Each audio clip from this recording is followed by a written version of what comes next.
एक बार एक छोटे से गांव में रोहन नाम का एक लड़का रहता था। रोहन अपने आलस्य और महत्वाकांक्षा की कमी के लिए जाना जाता था। उसे समय बर्बाद करने और महत्वपूर्ण कार्यों पर ध्यान न देने की आदत थी। अपने परिवार और दोस्तों से लगातार सलाह के बावजूद रोहन को इसके महत्व को समझ में नहीं आया। एक बार धूप वाले दिन श्री रविभूषण नाम का एक बुद्धिमान बूढ़ा व्यक्ति गांव में आया। वह अपनी बुद्धिमता और लोगों की समस्याओं को हल करने की क्षमता के लिए जाने जाते थे।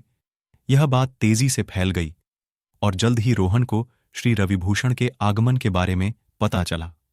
जिज्ञासा चरम पर थी। उसने बूढ़े व्यक्ति का मार्गदर्शन लेने का निर्णय लिया। रोहन ने श्री रविभूषण से संपर्क किया, जो एक बड़े बरगद के पेड़ के नीचे सादर प्रणाम करके बैठे थे। उसने पूछा, सर, मुझे बताया गया है कि आपके पास बहुत बड़ी बुद्धि है। क्या आप कृपया मुझे मार्गदर्शन दे सकते हैं कि मैं अपने जीवन का अधिकतम लाभ कैसे उठाऊं? श्री रविभूषण मुस्कुराए और युवक के संघर्ष को समझते हुए सिर हिलाए। उसने अपने बैग से एक समय सूचक निकाला और रोहन को दे दिया। यह समय सूचक समय का प्रतीक है। उन्होंने कहा कि रेत का प्रत्येक कण आपके जीवन के एक अनमोल क्षण का प्रतिनिधित्व करता है। रोहन ने समय सूचक अपने हाथों में पकड़ लिया और उसके महत्व को कम कर दिया। अब श्री रविभूषण ने आगे कहा, मैं चाहता हूं कि आप कल्पना करें कि समय सूचक से गिरने वाला रेत का प्रत्येक कण एक बर्बाद अवसर है। हर बार जब आप काम टालते हैं या समय बर्बाद करते हैं तो एक कण हमेशा फिसल जाता है। रोहन को अपने कार्यों की गंभीरता का एहसास हुआ और श्री रविभूषण ने बात जारी रखी और ध्यान से सुना। समय एक अनमोल उपहार है मेरे बेटे। यह किसी की प्रतीक्षा नहीं करता है। हर एक सेकंड जो बीत जाता है वह एक सेकंड होता है जिसे आप पुनः प्राप्त नहीं कर सकते।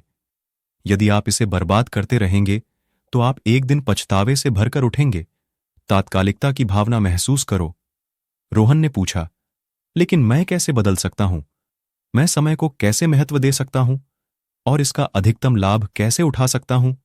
श्री रविभूषण गर्मजोशी से मुस्कुराए। इसकी शुरुआत छोटे कदमों से होती है।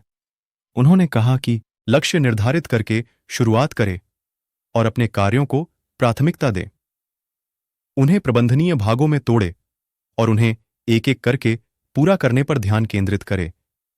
अपने समय को प्रभावी ढंग से प्रबंधित करना सीखें। याद रखें, सफलता उन्हीं को मिलती है जो समय की कीमत समझते हैं। रोहन ने बूढ़े व्यक्ति की सलाह को दिल से लिया और अपने तरीके बदलने का फैसला किया। उन्होंने विभिन्न गतिविधियों के लिए विशिष्ट समय सीमा निर्धारित करके अपनी दैनिक दिनचर्या को व्यवस्थित करना शुरू किया। उन्होंने विकर्षणों को दूर किया और धीरे धीरे हाथ में लिए गए कार्य पर ध्यान केंद्रित किया। रोहन ने अपने जीवन में सकारात्मक बदलाव देखा। दिन हफ्तों में और हफ्ते महीनों में बदल गए। रोहन का नया समर्पण और अनुशासन रंग लाया। उसने उन कार्यों को पूरा किया जिन्हें वे वर्षों से टालते आ रहा था। उसने अपने जुनून को आगे बढ़ाया और छिपी हुई प्रतिभाओं को खोजा। गांव वाले रोहन में देखे गए उल्लेखनीय परिवर्तन से आश्चर्यचकित थे। समय के साथ रोहन को एहसास हुआ कि समय की असली ताकत सिर्फ कार्यों को पूरा करने में नहीं, बल्कि रिश्तों को पोषित करने में है।